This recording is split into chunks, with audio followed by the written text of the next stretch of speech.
우리 사람은 피에 혈액형이라는 게 있죠. 제 혈액형은 뭘 것 같습니까? 아까 3부 예배는 맞추시더라고요. 찬양대 쪽에서. 저는 A형입니다. A형의 사람이 다 그런 것은 아니지만 저는 조금 우유부단함이 좀 있습니다. 특히 식당에서 메뉴를 고를 때가 참 곤혹스럽습니다. 짜장 먹을지 짬뽕 먹을지 그거 메뉴 하나 고르는데 한 10분씩 걸리곤 했습니다. 그래서 저 같은 사람은 그런 결정 장애가 있기 때문에 중국집에서 신메뉴로 짬짜면을 개발을 했죠. 그래서 이제 고민이 좀 해결됐을까 싶어 가봤는데 여전히 그 고민이 남아 있습니다. 이번에는 이제 짜장 먹을지 짬뽕 먹을지 짬짜면 먹을지 고민이 더 복잡해지고 말았습니다. 제가 이렇게 결정을 잘 못한다라는 것은 제 자신도 잘 알고 제 지인들도 잘 아는 저의 모습입니다. 그래서 이거를 우리가 A라고 불러보겠습니다. 그런데 저는 저 자신에 대해서 잘 몰랐는데 제 주변에 있는 사람은 아는 그런 또 제 모습도 있을 수 있겠죠. 며칠 전에 제가 아내에게 손톱을 좀 깎아달라고 부탁을 했습니다. 저희 그렇게 삽니다. 그랬더니 제 아내가 피식 웃으면서 이렇게 이야기하더라고요. 목사님, 꼭 내가 당신한테 좀 소홀하다 싶으면 와서 손톱 깎아달라고 그럽디다. 이러는 거예요. 저는 몰랐어요, 그거를. 제가 그런 행동을 하는지도 그런 마음을 가지고 있는지도 몰랐는데 가만 보니까 또 그게 맞는 말인 것 같은 거예요. 이처럼 저는 잘 몰랐던 제 모습이지만 주변에 있는 사람이 알고 있는 제 모습, 이거는 우리가 B라고 한번 지정을 해보겠습니다. 그러면 이런 것도 있겠죠. 주변에 있는 사람들은 잘 모르는 거, 그러니까 제 아내도 잘 모르고 제 아이들도 잘 모르고 제 주변에 있는 사람들은 모르지만 저만 알고 있는 제 모습도 있겠죠. 그걸 제가 오늘 여러분에게 말씀을 드리지는 않겠습니다. 저만 알고 있는 거니까. 그래서 저만 계속 알고 있고 이건 우리가 C라고 불러볼 수 있겠습니다.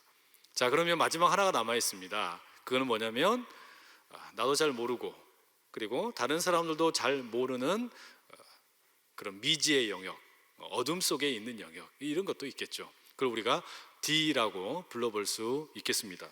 이처럼 한 사람의 마음이 네 개의 영역으로 내가 알고 나도 아는 남도 아는 영역, 나는 모르지만 상대방은 아는 영역, 나는 알지만 다른 사람은 모르는 영역, 그리고 나도 모르고 다른 사람도 모르는 그런 미지의 영역이 있다.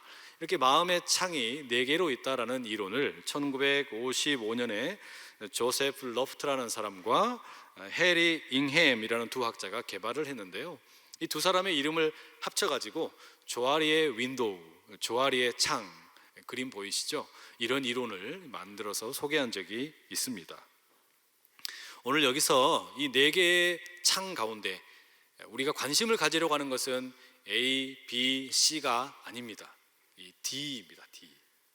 미지의 영역, 어둠의 영역이 있다는 것.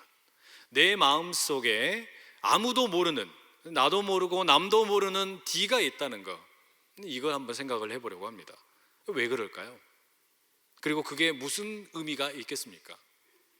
여기에는 내 자신을 내 스스로부터 알려고, 나의 정체성을 알기 위해서 나로부터 시작을 해서는 도무지 나를 알 수 없다는 사실을 잘 보여주는 것이죠. 그러니까 아무리 내 마음을 들여다보고 마음을 수련을 하고 또 마음을 들여다봐도 잘 알 수 없는 내 모습이 여전히 있다는 거예요. 그럴 수밖에 없습니다. 그렇기 때문에 우리는 우리의 정체성을 내 자신으로부터 찾는 것은 실패할 수밖에 없습니다. 게다가 더 중요한 것은요, 우리 사람은 처음에 태어날 때부터 다른 사람과 함께 할 때 비로소 진짜 정체성이 발견되는 그런 존재라는 사실입니다. 여러분, 한자로 사람 인자를 이렇게 쓰지요. 두 사람이 기대어 있는 모습을 비대해서 사용한다고 말합니다. 그처럼 우리는 처음부터 혼자 존재하는 존재가 아니라 다른 사람과 어울려서 서로 연합해서 존재해야 한다는 그런 의미겠죠. 그래서 그런 공동체적인 우리의 본질, 정체성을 확인할 필요가 있겠습니다. 성경은 그래서 우리를 한 사람 한 사람으로 존재하는 홀로 존재하는 그런 모습으로 묘사하기보다는 공동체적으로 또는 관계적으로 맺어져 있다고 이야기합니다. 예수님이나 바울은 심지어요, 우리가 아주 잘 사용하는 그리스도인이라는 말을 한 번도 사용하지 않았습니다. 예수님과 바울이 이 성경에 그리스도인이라는 말을 한 적이 없습니다. 실제로 성경 전체를 다 통틀어 가지고 그리스도인이라는 말은 딱 3번 나옵니다. 그러면 나는 그리스도인인데, 그러면 그리스도인이라는 말이 3번밖에 나오지 않으면, 그러면 도대체 예수님이나 또 바울은 우리의 정체성을 어떻게 표현했을까? 성경에 있는 표현 가운데 가장 많이 등장하는 표현이 있다면 바로 오늘 제목에 있는 그리스도 안에라는 말입니다. 그리스도 안에, 나는 그리스도 안에 존재하는 사람이다. 나는 그리스도 안에 살아가는 사람이다. 이것이 성경에 가장 많이 등장하는 우리의 정체성을 표현하는 말입니다. 신약 성경에 바울 서신으로만 한정을 해놓고 봐도요, 그리스도 안에, 주님 안에, 그분 안에, 이런 표현들이 무려 한 164번, 어떤 분들은 200번 이상 그렇게 나온다라고 말하고 있습니다. 그리스도 안에, 이게 무슨 말입니까? 나라는 존재요, 나라는 사람은 예수님과 떨어져서는 존재할 수 없다라는 말이죠. 예수님과의 관계 안에서만 진짜 나의 정체성이 발견된다라는 그런 말입니다. 이 그리스도 안에 있다는 말이 오늘 우리가 함께 읽은 에베소서 1장 3절에서 14절에만도 한 10번 정도 등장을 하고 있습니다. 그만큼 지금 이 바울이 에베소에 있는 교인들에게 편지를 벌써 시작하면서부터 강조를 하는 겁니다. 여러분, 에베소에 있는 교인 여러분은 그리스도 안에 있는 사람들입니다. 이 고귀한 정체성을 잊어버리지 마십시오. 이걸 가지고 바울이 에베소서를 시작하고 있다는 겁니다. 더욱이 이것이 의미 있는 것은 지금 바울이 에베소서를 쓰고 있는 장소가 어디입니까? 우리가 익히 알기로 감옥으로 알려져 있습니다. 그래서 에베소서는 옥중서신이라 이렇게 말하죠. 자기 자신은 지금 감옥 안에 있습니다. 자기는 감옥 안에 갇혀 있는데, 그런데 나는 감옥 안에 갇혀 있는 존재가 아니라 그리스도 안에 참 자유를 누리는 사람이라고 외치는 겁니다. 나는 감옥 안에 갇혀 있을 수가 없는 사람입니다. 여러분도 마찬가지입니다. 여러분도 세상 속에 갇혀 있는 사람이 아니라, 세상 안에 살고 있는 사람이 아니라 그리스도 안에 참 자유를 누리는 것이 여러분의 정체성입니다. 이것을 지금 바울이 힘주어 강조하고 있다는 것이죠. 여러분, 도대체 그리스도 안에 있는 것이 어떤 것이기에 자신이 지금 감옥 안에 있으면서도 바울은 이렇게도 반복해 가면서 그리스도 안에 있는 여러분 힘을 내십시오, 이렇게 이야기하는 걸까요? 먼저 우리가 오해하지 말아야 될 것은 그리스도 안에 있다라는 것이 마치 이 공구함 안에 망치가 들어있는 것처럼, 또는 옷장 안에 옷이 들어있는 것처럼 우리가 그렇게 생각하면 곤란합니다. 그런 것들은 기계적인 안에 있다라는 표현은 되겠죠. 그리스도 안에 있다라는 것은 우리의 몸 안에 여러 가지 장기가 있는 것처럼, 위가 있고 폐가 있고 간이 있는 것처럼, 혹은 커다란 아름드리 나무에 가지와 잎사귀가 붙어 있는 것처럼, 바로 그런 유기적인 관계를 말한다는 것이죠. 공구함 안에 들어있는 망치와 공구함은 분리되어도 아무 문제 없습니다. 옷장과 그 안에 들어있는 옷은 따로 떼어 놓아도 아무 문제 없습니다. 그러나 우리 몸 안에 들어있는 장기와 이 몸은 떼어지는 순간에 죽는 겁니다. 나무와 가지가 서로 갈라지게 되면 가지는 죽는 겁니다. 이처럼 내가 그리스도 안에 있다라는 것은 나와 그리스도는 결코 분리될 수 없다라는 말을 담고 있는 것이죠. 나는 그리스도와 분리되는 순간 죽는 겁니다. 여러분, 그렇기 때문에 내가 진짜 예수님을 믿는 사람인가, 내가 예수 그리스도를 따르는 성도인가, 이것을 확인해 주는 첫 번째 조건은 교리도 아니고, 내가 하는 선행도 아니고, 내가 세금처럼 내는 헌금도 아니고, 예배를 자주 드리냐 못 드리냐 이 문제도 아니고, 딱 하나 있다면 그리스도, 오직 그분인 줄로 믿습니다. 다른 것을 아무리 잘해도 내가 그리스도 안에 머물러 있지 않다면 나는 가짜입니다. 다른 것을 내가 아무리 열심히 능력 있게 최선을 다해서 잘한다고 해도 내가 그리스도 안에 머물러 있지 않다면 나는 새빨간 거짓말쟁이라는 말이죠. 그렇기 때문에 내가 지금 그리스도 안에 있느냐, 이 모든 것, 그것이 내 삶의 모든 것을 결정한다라는 말입니다. 어떤 분들은 우스갯소리로 이 세상에는 세 가지 종류의 사람이 있다 이렇게 말하더라고요. 개 같은 사람, 개보다 더한 사람, 그리고 개보다 못한 사람. 여러분, 어떤 게 제일 좋습니까? 이 중에 하나가 좋다고 생각이 되시면 문제가 심각한 겁니다. 이거는 나빠하셔야 되고 기분 나쁘셔야 되는 거죠. 왜냐하면 비교의 대상이 개이기 때문입니다. 마찬가지입니다. 내가 그리스도 안에 머물러 있지 않다면, 내가 그리스도 안에 있는 존재가 아니라면, 내가 뭐 돈이 많든지 배운 게 많든지 학벌이 좋든지 아니면 돈이 많아서 많은 것을 할 수 있든지 그런 건 다 쓸모없다는 거예요. 그건 다 필요 없다는 거예요. 제일 중요한 것은 내가 그리스도 안에 머물러 있어야만 한다는 것입니다.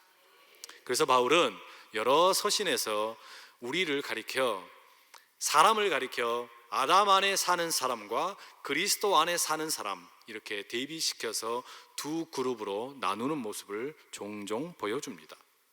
바울은 우리 온 인류, 이 땅에 살고 있는 사람은 아담 안에 살든지 그리스도 안에 살든지 둘 중에 하나라는 겁니다.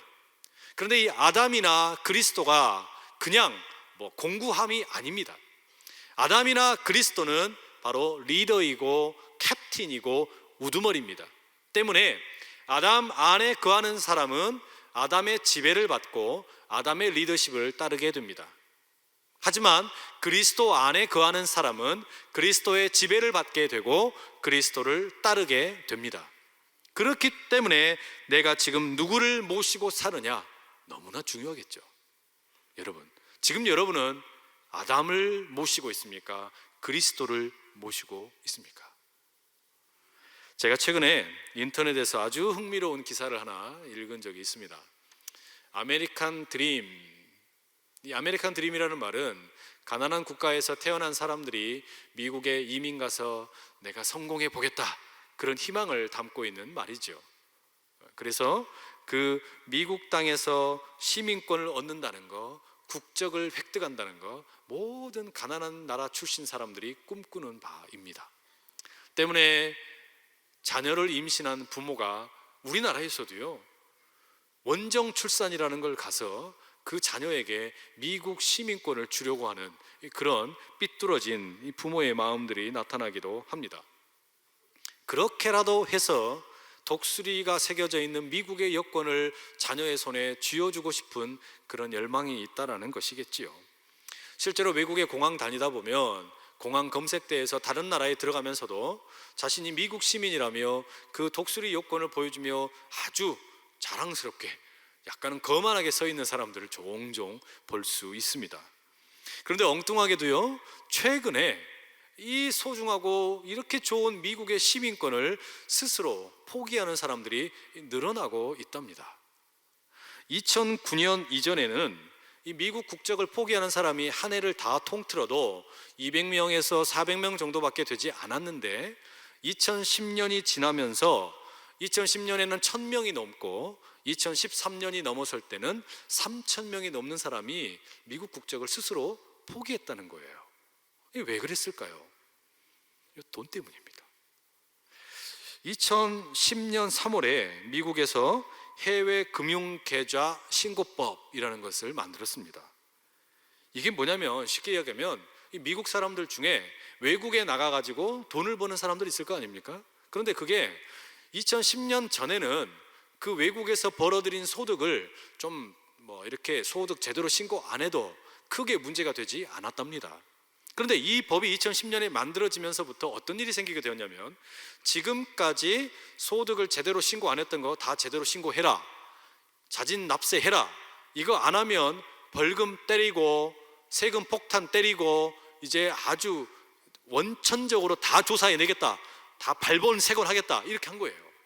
그러니까 자기가 가지고 있는 돈이 혹시나 뺏길까 봐, 이 소득 숨겨놨던 게 들킬까 봐 어떻게 하는 거예요? 시민권을 포기해버리는 겁니다.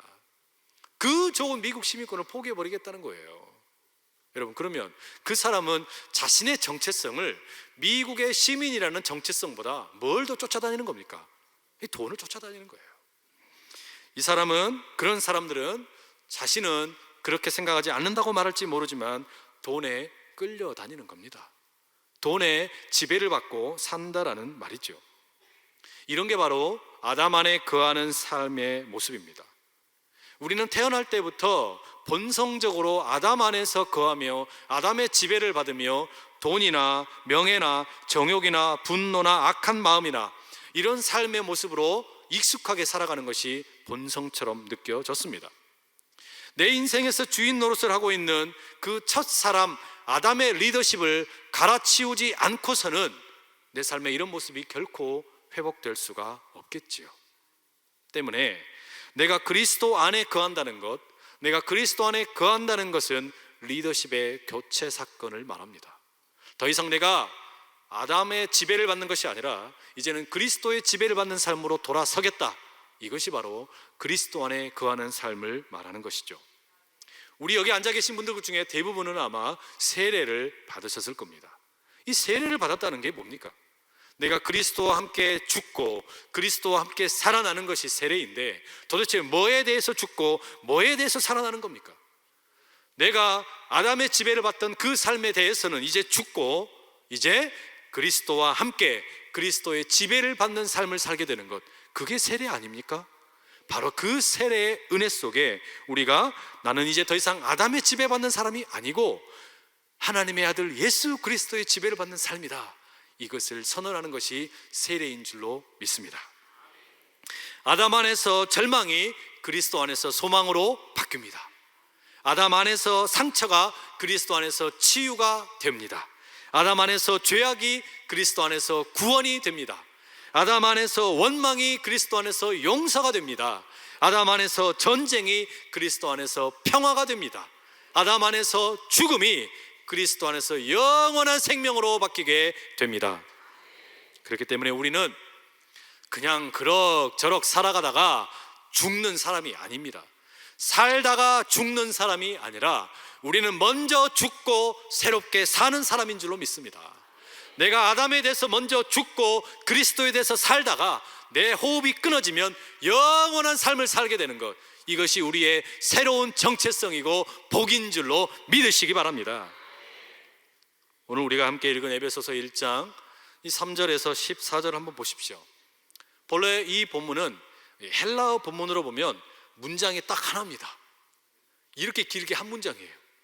엄청나게 길지요. 3절에서 시작해서 14절까지가 하나의 문장이라는 말이죠.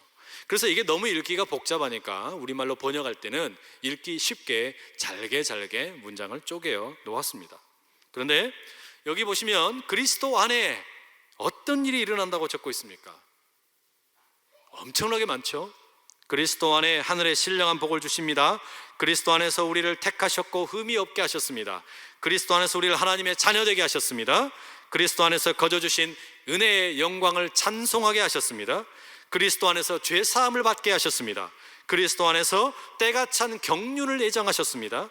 그리스도 안에서 하늘에 있는 것이나 땅에 있는 것이 통일되게 하셨습니다. 그리스도 안에서 우리를 기업이 되게 하셨습니다. 그리스도 안에서 영광의 찬송이 되게 하셨습니다.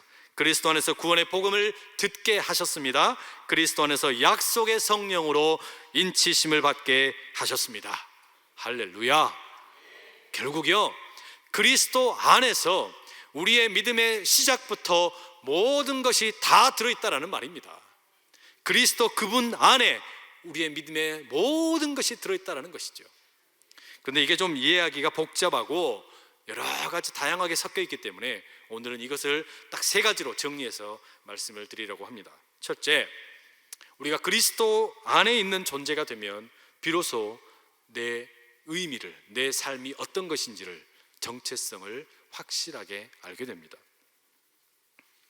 여러분, 이 땅에 태어나는 사람들은 모두가 다 내가 누구인지, 또 내가 어디에서 행복을 찾고 이 삶의 갈급함, 목마름, 이 배고픔 어디에서 채워질 수 있을까? 그렇게 헤매고 다니며 채워지고 싶어하는 마음으로 어떤 분은 쾌락을 쫓고, 또 어떤 분은 돈을 쫓고, 또 어떤 분은 명예를 쫓고 지혜를 쫓으면서, 지식을 쫓으면서 그렇게 살아갑니다. 그런데 그렇게 여러 가지 다양한 것들로 내가 행복해지려고 하고 내가 내 어떤 삶의 의미를 찾으려고 할 때 찾아지나요? 여전히 어떤 일을 성취해도 남아있는 공허감이나 허무함이 늘 따라다닙니다. 유명인이 돼도 마찬가지고 성공해도 마찬가지입니다. 그렇기 때문에 예수님은 6장 35절에 이렇게 말씀하시죠. 함께 읽어볼까요? 나는 생명의 떡이니 내게 오는 자는 결코 줄이지 아니할 터이요. 오늘 본문에 나를 믿는 자, 같이 읽어보죠. 제가 잘못했네요. 남은 부분까지 한번 같이 읽겠습니다. 시작. 나를 믿는 자는 영원히 목마르지 아니하리라. 네. 아멘. 우리 오늘 읽은 본문의 5절에서도 한번 같이 이런 표현이 나오는데 읽어보겠습니다. 시작. 그 기쁘신 뜻대로 우리를 예정하사 우리 예수 그리스도로 말미암아 자기의 아들들이 되게 하셨습니다. 이게 무슨 말입니까? 우리 주님 예수 그리스도 안에 거하면 내 삶의 배고픔, 내 삶의 목마름이 해결된다라는 말이죠. 뿐만 아니라 그리스도를 통해서 우리를 뭐가 되게 하시겠다고요? 하나님의 자녀가 되게 하시겠다는 겁니다. 물론 성경에는 아들이라고 되어 있지만 딸도 됩니다. 그러니까 하나님의 자녀로 우리를 삼아 주시겠다는 거예요. 이게 우리가 그리스도 안에서 경험하는 우리 각자에게 임하는 은혜입니다. 근데 이게 더 구체적으로 어떤 것인지 영화를 한 편 소개를 좀 해드리며 말씀드리고 싶습니다. 이 조직폭력배들과 스님이 등장하는 달마야 놀자라는 영화가 있습니다. 보신 분 계시죠? 이 영화에 보면 이 세상에서 사고 한번 거나하게 쳐놓고 범죄를 저지르고 수사를 피해서 이제 절에 숨어 들어온 조폭들이 등장을 하고요. 그리고 그 조폭들 때문에 수행을 제대로 못해서 불평하는 이 스님들이 등장을 합니다. 이 조폭들이 너무 마음껏 지들 마음대로 절을 휘젓고 다니니까 이 수행하는 스님들이 좀 불편합니다. 그래서 주지 스님을 찾아가서 빨리 좀 저것들 좀 내쫓아 주십시오. 나가게 좀 해주십시오. 너무 방해가 됩니다. 이렇게 부탁을 하죠. 그랬더니 이 주지 스님 뭐라고 그럽니까? 아이 그래도 그렇게 너무 매몰차게 내쫓을 수 있겠냐? 그러지 말고 내가 내기를 하나 할 테니까 여기에서 이기는 편의 뜻을 따르도록 하자. 그래서 이제 조폭들과 스님들이 내기를 하게 됩니다. 무슨 내기를 하게 되냐면 이 주지 스님이 하나를 제안을 하는데요. 깨진 항아리를 2개를 갖다 놓고 이 깨진 항아리에 정해진 시간 안에 물을 다 채워 넣으라는 겁니다. 자, 조폭들은 어떻게 했을까요? 자기들 신고 있던 고무신을 벗어가지고 연못에 가서 물을 떠다가 부지런히 퍼붓습니다. 그게 채워집니까? 아무리 붓는데 그게 채워지겠습니까? 실패하고 말죠. 스님들은 어떻게 했을까요? 스님들은 자기가 그 항아리 안에 들어가서 주지 스님에게 이렇게 이야기합니다. 내가 스님이 이제 항아리 안에 들어갔으니까 이게 곧 다 채워진 겁니다. 그랬더니 주지 스님 뭐라 그러냐면 그거는 물이 아니다 이러면서 너도 실패했다 이렇게 이야기하는 거예요. 결국 시간이 다 흘러서 이제 두 양쪽이 아무것도 못하고 끝날 뻔했는데 이 마지막 찰나에 이 조직폭력배 두목이 부하들에게 그 깨진 항아리를 들쳐 업으라고 하고 뛰기 시작을 합니다. 그리고 어디로 가냐면 그 절의 경내에 있는 연못으로 달려갑니다. 그리고 그 항아리를 던져라고 말하고 그 항아리를 연못 속에 잠기게 만드는 거죠.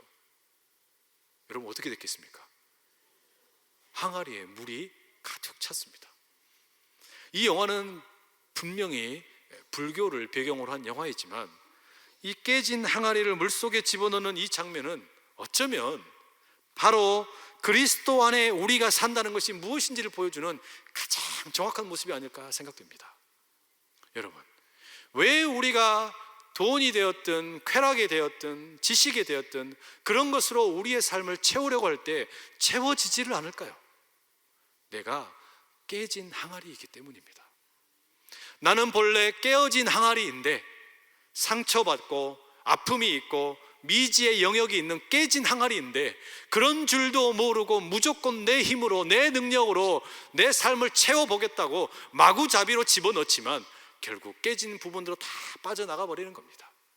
그런데 그런 깨진 우리를 있는 그대로 받아주시는 분이 계시니 바로 우리 주님이신 줄로 믿습니다. 그 주님 앞에 그 주님의 놀라운 품에 나를 던졌더니 오히려 비웠더니 채워지는 영광스러운 은혜가 나타난다는 말이죠. 그 안에 들어가면, 우리 주님 안에 들어가면 내가 깨어져 있던 것이 아무 문제가 되지 않습니다.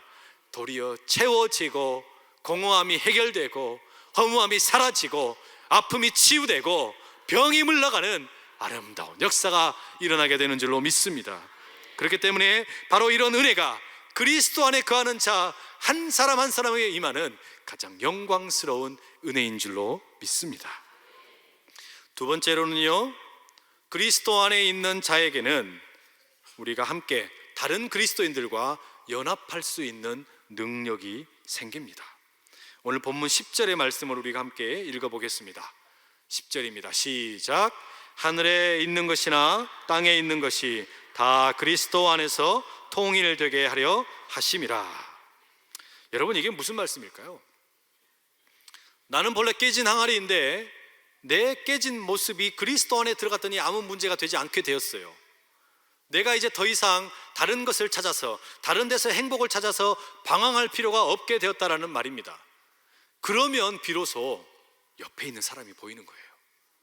그러면 비로소 내 이웃이 보이고 아파하는 사람이 보이고 힘들어하는 사람이 보인다라는 말이에요. 이게 교회입니다. 교회 안에서는요, 완벽한 사람, 아무 문제 없는 사람, 이런 사람들이 모이는 곳이 아닙니다.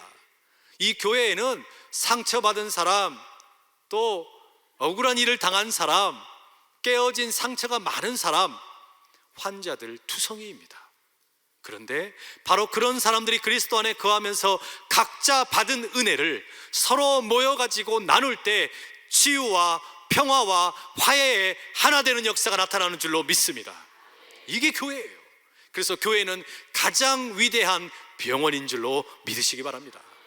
바로 이런 역사를 우리 깨어진 항아리들이 함께 모여서 삶을 나누고 고백하고 서로를 위해서 중보기도 할 때 아름답게 펼쳐지는 거예요. 그런 일들이 바로 오늘 우리의 교회의 모습이 될 수 있기를 축복합니다. 여러분, 우리 안산제일교회는 대형 교회입니다. 주일이 되면 수없이 많은 사람들이 이 자리에 찾아와 예배를 드리고 하나님을 경배하고 찬양하고 돌아갑니다. 그런데 안타까운 것은 주일날 예배만 드리고 가시는 분들이 너무 많아요.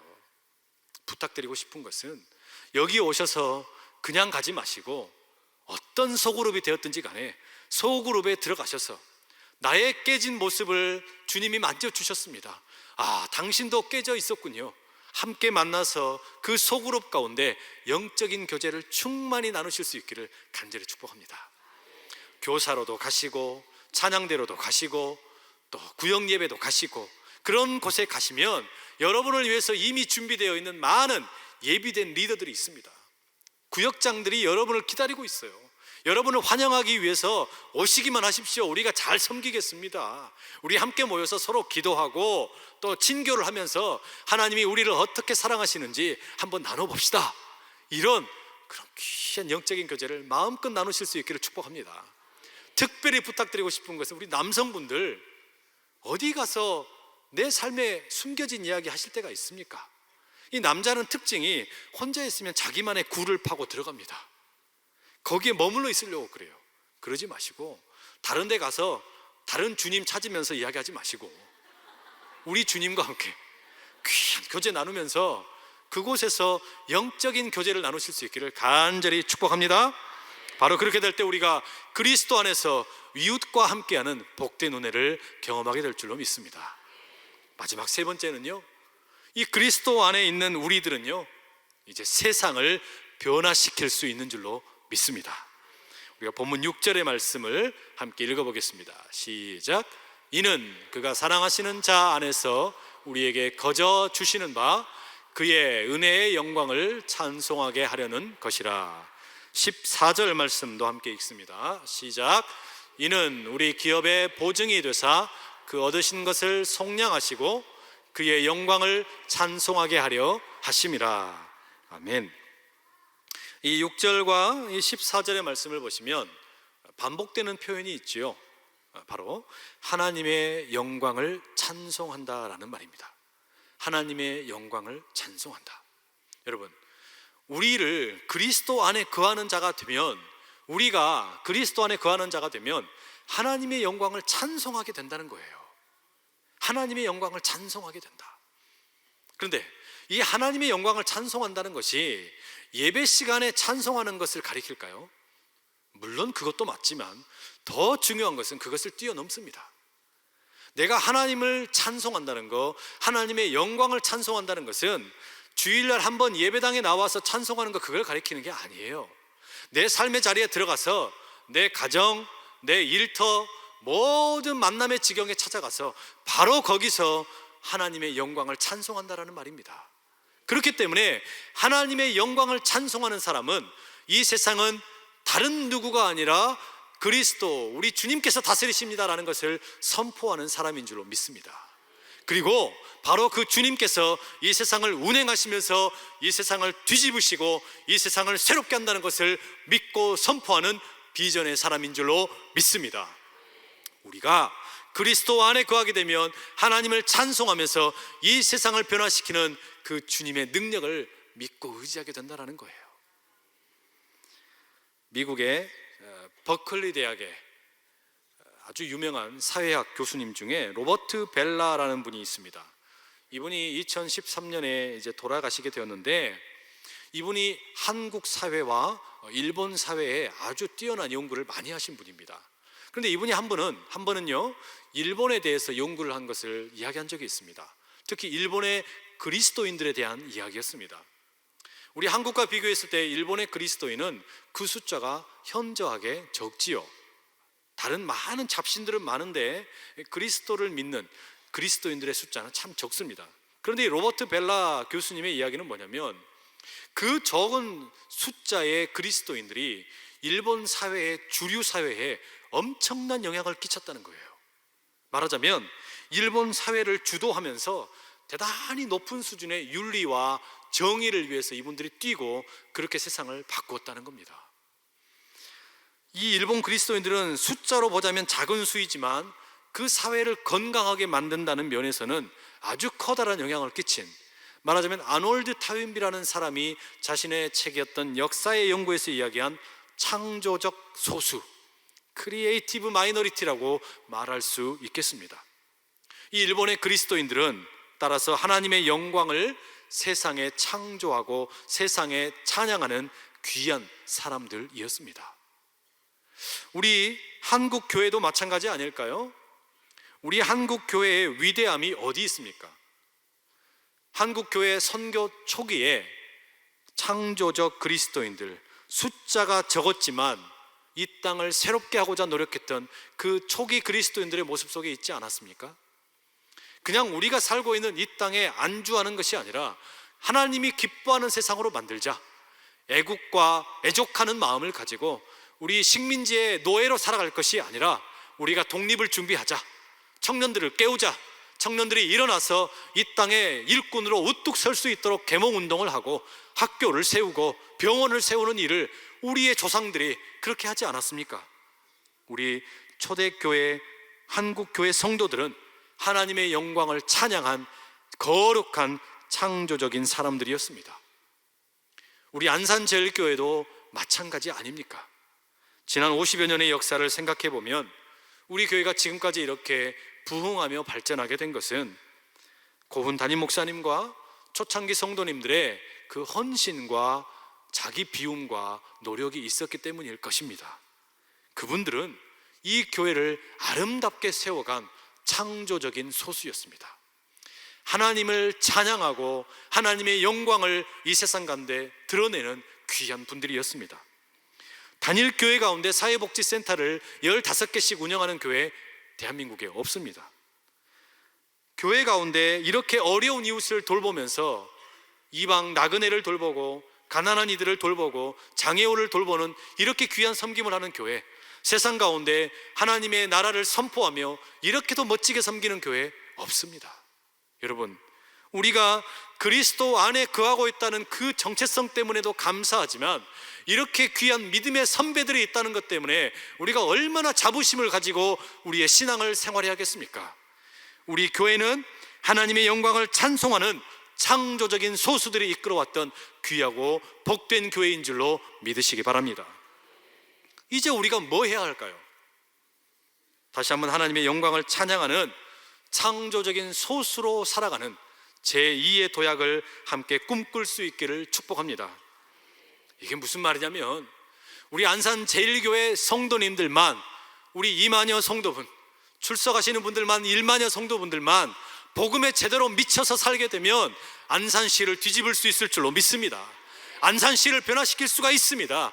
안산시를 성시화할 수 있을 줄로 믿습니다. 예수님의 제자 12명이서 로마가 지배하고 있던 그 세상을 뒤집었습니다.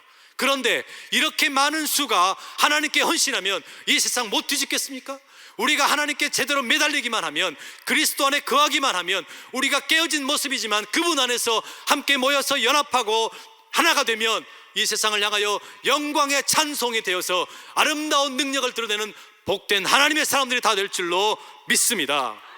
여러분, 우리는 그리스도 안에서 온갖 신령한 영적인 보배들을 경험하고 내 깨어진 모습에도 불구하고, 이 허물 많은 모습에도 불구하고 하나님의 능력을 경험한 하나님의 영광스러운 자녀가 되었습니다. 그리고 이 교회에서 우리와 함께 연합하기를 원하는 작은 그런 기관들, 그 소그룹의 모임을 통해 내 삶을 열고 내 상처를 열고 그렇게 서로를 위해서 중보하며 새로운 하늘의 역사를 경험하는 치유의 공동체가 될 줄로 믿습니다. 그런데 거기서 더 뛰어넘어 우리는 이 교회를 뛰어넘어 이 세상을 섬기는 복된 믿음의 공동체가 될 줄로 믿습니다. 여러분, 우리 같이 한번 기도하십시다. 주여, 이 교회를 아버지 하나님 앞에 다시 한번 맡겨드립니다. 나를 주님께 맡겨드립니다. 깨어진 항아리 같은 나이지만, 깨어져서 볼품없는 나이지만 그리스도 안에 거하기만 하면 내가 새로운 피조물이 되어서 하나님의 자녀가 될 줄로 믿습니다. 이 교회에서 우리가 함께 모여서 구역 예배 드리고 교사로, 찬양대로, 주차봉사로, 또 부엌에서 식당 봉사하며 섬기며 그렇게 서로의 삶을 나누고 우리가 함께 고백하게 될 때 치유와 회복의 역사가 일어나게 될 줄로 믿습니다. 이제 뛰어넘어 이 세상을 변화시키는 우리가 되게 하여 주옵소서. 창조적 소수가 되게 하여 주시옵소서. 우리 주여 힘차게 세 번 부르고 같이 한번 기도합니다. 주여, 주여, 주여. 아버지, 아버지, 주여, 다시 새롭게 주시옵소서. 아버지, 하소서. 채우소서. 나를 새롭게 하시고 채우소서. 내 영혼이 세상으로 다 이루고 다시 닮아가도록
깨어진 존재처럼, 깨어진 항아리처럼 볼품없는 우리를 있는 그대로 껴안아 주시고 그 안에서 내가 존귀한 하나님의 자녀 되게 해 주시니 감사합니다. 아버지 하나님, 또한 우리에게 이렇게 귀한 교회를 주셔서 감사합니다. 아버지 하나님, 이 믿음의 터전에서 서로 함께 연합하게 하시고 하나 되게 하여 주셔서 그 안에서 새로운 치유와 회복이 경험되게 하여 주시고 하나님의 영광을 이제 세상 속에서 찬양하는 복된 믿음의 백성들이 다 되게 하여 주시옵소서. 예수님의 이름으로 기도합니다. 아멘.